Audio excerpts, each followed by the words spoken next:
Vamos a seguir con las bases para empezar a programar en lenguaje ensamblador. Ahora vamos a ver un tema que se llama endianness. ¿Qué es esto del endianness?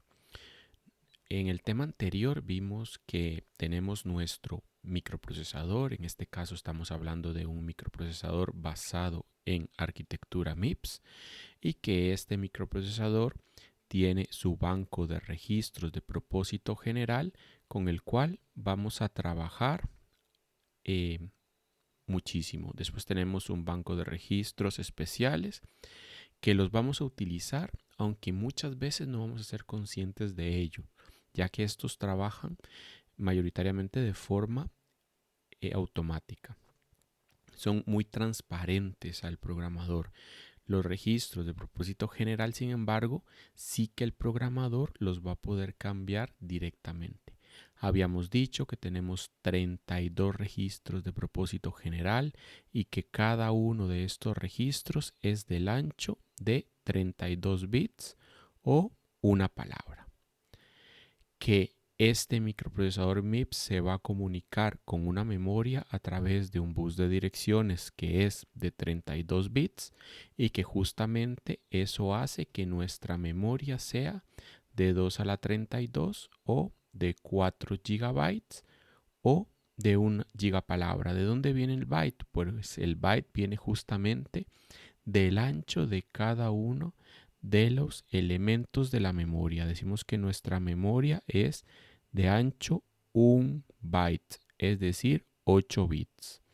Entonces, si nosotros hablamos de palabras, pues tenemos que hablar de 32 bits. Por lo tanto, cada 4 celdas de memoria, 4 posiciones de memoria constituyen una palabra. De ahí que 4 entre 4 nos da un gigapalabra.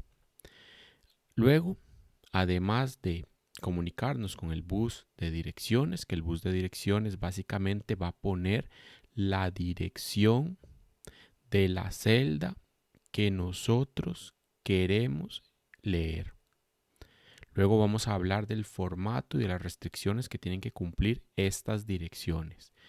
Pero básicamente estas son las direcciones y esto es lo que va a poner aquí el microprocesador. El microprocesador va a poner un valor que va a corresponder a la dirección de la celda, sea la celda 0, la celda C, la celda 0x16 o cualquier otra celda. Ahora, una vez que ponemos una dirección, pues ya sea que nosotros vayamos a escribir en la memoria o vayamos a leer de la memoria. Y esto se va a hacer a través del bus de datos, que es ancho 32 bits. Y luego, pues dijimos que tenemos un bus de control, que son señales especiales. Por ejemplo, la señal que nos va a decir si vamos a leer o si vamos a escribir. Muy bien, supongamos que nosotros queremos leer de la memoria, queremos leer de ella y queremos leer la dirección, por ejemplo, 0x8. Es decir, queremos leer esto. Vamos a leer una palabra. Entonces, ¿qué tenemos aquí? 0x88, 0x99, 0xAA, 0xBB. Si nosotros leemos a partir de la posición 8, vamos a tener dos posibilidades. Vamos a poder leer el dato 0x8899 AA BB o podemos leer el dato 0x BB AA 9988. Alguno de estos dos. ¿Por qué? Porque vamos a tener que esta celda puede corresponder a el byte más significativo que llamábamos MSB o puede corresponder al byte menos significativo que llamábamos LSB. ¿A cuál de los dos corresponde? Pues justamente aquí viene el tema de endianness. Entonces, básicamente el endianness va a designar el formato en el que nosotros almacenamos los datos de más de un byte en la memoria. Si nosotros almacenamos solo un byte, pues no tenemos problemas. Pero si almacenamos 2 bytes, ¿qué almacenamos en la menor dirección de memoria? ¿El byte más significativo o el menos significativo? Si nosotros analizamos el formato de una palabra de 4 bytes, pues justamente, por ejemplo, esta que tenemos aquí, 1, 2, 3, 4, 5, 6, 7, 8, pues vamos a tener una parte más significativa y una parte menos significativa. Un byte más significativo, el MSB, y un byte menos significativo, el LSB. Entonces, básicamente al almacenar esta dirección, este dato en memoria, esta palabra en memoria, en una dirección específica, nosotros tenemos dos posibilidades. En la dirección más baja de memoria, guardar el byte más significativo o guardar el byte menos significativo. ¿Cuál de ellos vamos a guardar? Pues justamente ahí es donde viene el endianness. Y tenemos dos convenciones. La convención Big Endian, que básicamente lo que nos dice es que el byte más significativo se almacena en las posiciones más bajas de memoria, es decir, en las direcciones más pequeñas. Y si nosotros tenemos la convención Little Endian, esta nos dice que el byte menos significativo se almacena en las direcciones más bajas de memoria, es decir, en las menores direcciones. Entonces vamos a hacer un par de ejemplos.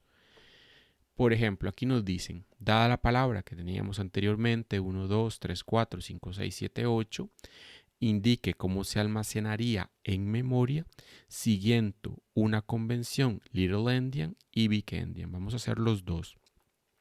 El número se almacenaría a partir de la dirección 1004. Entonces vamos a ver que aquí tenemos varias direcciones de memoria, desde la 1000, 1001, 1002, 1003, 1004, 5, 6, 7 y 8. Entonces, ¿dónde almacenaríamos nosotros este dato? Pues nos dice que lo vamos a almacenar a partir de la dirección 1004. Y a partir quiere decir que de la posición 1004 en adelante, es decir, desde la 1004, luego la 1005, 1006 y 1007. ¿Por qué 4 posiciones? Porque tenemos que almacenar 4 bytes y cada una de las posiciones de memoria son capaces de almacenar un byte. Entonces, ¿cómo almacenamos esto? Pues vamos a ver qué nos decía la convención Little Endian.